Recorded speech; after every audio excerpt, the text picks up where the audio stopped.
Padres de los 43 normalistas rechazan la versión de la PGR y llevarán el caso ante Comité de Desapariciones de la ONU. Raúl Castro exige a Estados Unidos levantar el bloqueo que tiene con la isla de Cuba para normalizar relaciones.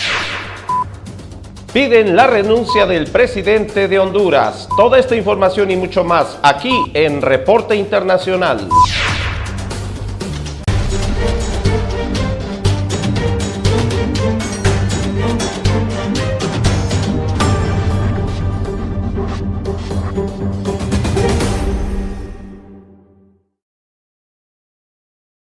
Hola, ¿qué tal? ¿Cómo le va? Me da gusto saludarlos. Qué bueno que esté con nosotros en Reporte Internacional. Les vamos a presentar lo más relevante acontecido en México y por supuesto en todo el mundo. Iniciamos con la información. Los padres de los 43 normalistas desaparecidos en Iguala, Guerrero, rechazaron la versión de la Procuraduría General de la República que estudiantes fueron asesinados y anunciaron que llevarán el caso ante el Comité de Desapariciones Forzadas de la Organización de las Naciones Unidas. Felipe de la Cruz, vocero de los padres de los 43 normalistas desaparecidos de Ayotzinapa, dijo en conferencia de prensa que se repudia la forma en que la PGR quiere cerrar el caso y aseguró que no permitirán que concluya la investigación. Esto tras la versión que presentó el Procurador General de la República, Jesús Murillo Caram, sobre los hechos en Iguala, Guerrero, el 26 de septiembre de 2014. Que los padres de familia repudiamos la forma en cómo hoy el Procurador de Justicia pretende cerrar de manera descarada lo sucedido en Iguala el 26 y 27 de septiembre. De la Cruz aseguró que este informe se basa principalmente en la declaración de criminales. No vamos a permitir que concluya o que cierren las investigaciones que hoy dieron a conocer con la sola declaración de los asesinos. Vidulfo Rosales, del Centro de Derechos Humanos Tlachinolan, dijo que no hay certeza científica del homicidio de los jóvenes estudiantes. Además, indicó que varias declaraciones fueron arrancadas bajo coacción. La averiguación previa no se puede cerrar, no es una investigación concluyente, porque no hay certeza científica todavía, claramente, de que los compañeros hayan sido asesinados en Cocula. Rosales adelantó que familiares llevarán el caso ante el Comité de Desapariciones Forzadas de la ONU. Nosotros concretamente, de manera inmediata, el día 2 y 3 de febrero, vamos a acudir al Comité de Desaparición Forzada de Naciones Unidas, en el marco de la evaluación que va a ser objeto México. Vamos a acudir para denunciar y para colocar el presente caso. El representante de Derechos Humanos dijo también que la Procuraduría depende de las declaraciones de los detenidos y que para ellos no tiene veracidad. Por el otro lado, tampoco puede darse por concluida la investigación, porque la información dada a conocer por la Procuraduría depende excesivamente de las declaraciones de las personas que fueron detenidas. La Policía Federal resguarda el Tribunal Federal y la delegación de la PGR en Chilpancingo, luego de la conferencia de prensa ofrecida por el Procurador General de la República, Jesús Murillo Caram. Se teme que haya algunas reacciones o manifestaciones en Chilpancingo. Elementos de la Policía Federal resguardan en Chilpancingo las instalaciones de la Procuraduría General de la República y del Tribunal Electoral del Estado.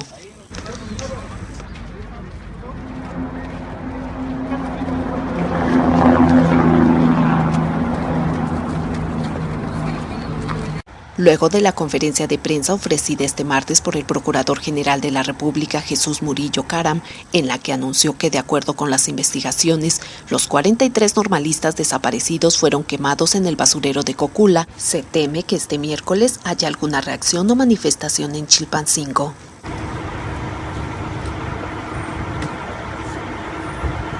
De acuerdo con cifras oficiales, son 2.000 elementos antimotines los que se encargarán de resguardar los edificios.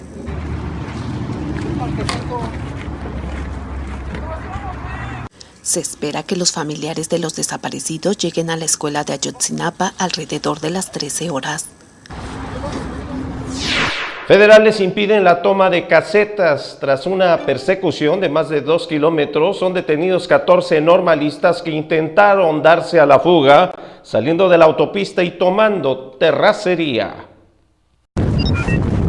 Este es el momento de la persecución entre la Policía Federal y un grupo de encapuchados que intentaron tomar nuevamente la caseta de Palo Blanco en Guerrero. Un grupo de encapuchados arribó a la caseta en camiones e intentaron tomarla, por lo que los policías federales lo impidieron. De inmediato comenzó la persecución.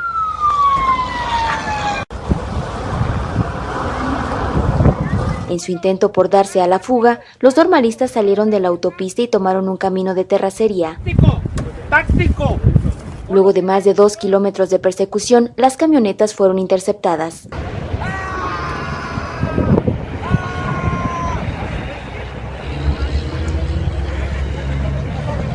La Policía Federal logró detener a unos 14 normalistas, quienes fueron bajados de sus unidades y esposados. ¡Manos atrás todos! ¡Manos atrás! ¡Manos atrás! ¡Ey! ¡Ey! ¡Ey! ¡Vámonos para atrás! ¡Por favor! ¡Apóyennos! ¡Para atrás! Todas las casetas de la región son resguardadas por elementos de la División Regional de la Policía Federal para evitar que grupos de encapuchados las tomen. Desde hace casi 16 años, Jalisco es tierra de las tomas clandestinas de gasolina.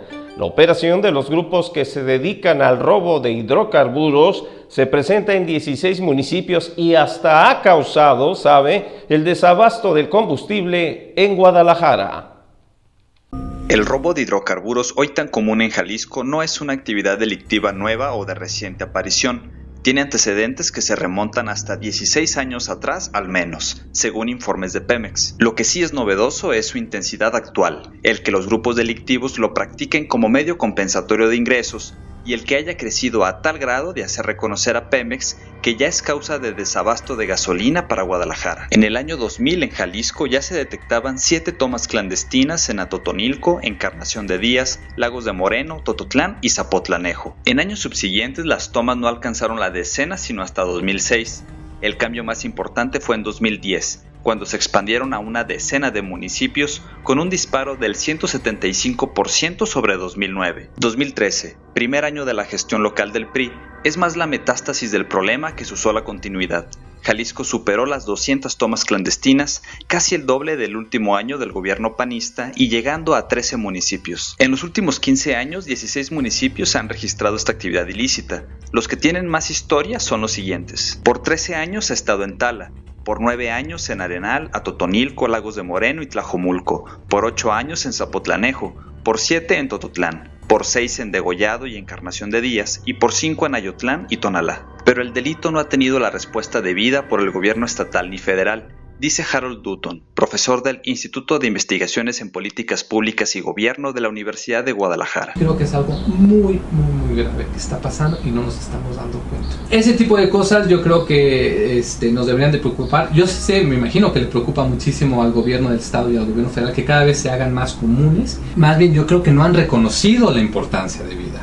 Yo creo que ellos no han querido, pero entonces el hecho de no abordar el tema de manera frontal y que es muy preocupante. O sea, estas cuestiones de inseguridad no las puedes tratar de minimizar. El 12 de enero pasado, ante el nuevo desabasto de gasolina que vivía Guadalajara, Pemex tuvo que admitir públicamente que era el impacto de estos robos. A lo mejor lo podemos pensar que no le están dando la atención debida y que las estrategias que están haciendo no son las adecuadas y es muy grave, ¿no? Porque no nada más es, volvemos a lo mismo, no nada más es la impunidad, es toda esta pérdida que hay para petróleos mexicanos, ¿no?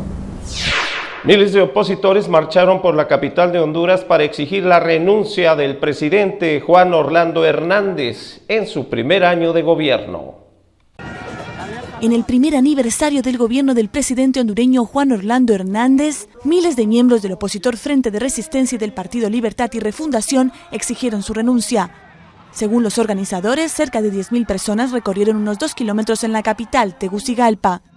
El líder opositor y expresidente Manuel Zelaya pronunció un discurso ante los manifestantes, donde denunció que el gobierno ha quitado derechos a los trabajadores. ¡Renuncie! Compatriota Juan Orlando, el pueblo ya no quiere que siga está gobernando mal a Honduras. Por favor, renuncie, señor. El pueblo se lo pide. Fuentes obreras indicaron que el gobierno despidió a 12.000 empleados de empresas estatales para disminuir el déficit fiscal. Fue una respuesta a las exigencias del Fondo Monetario Internacional, que pidió al país bajar el gasto público como condición para firmar un acuerdo de 3 años. Sin embargo, Hernández reivindica que durante su gobierno, y gracias a sus planes de seguridad, la tasa de homicidios en uno de los países más inseguros del mundo bajó de 86 a 66 por cada 100.000 habitantes.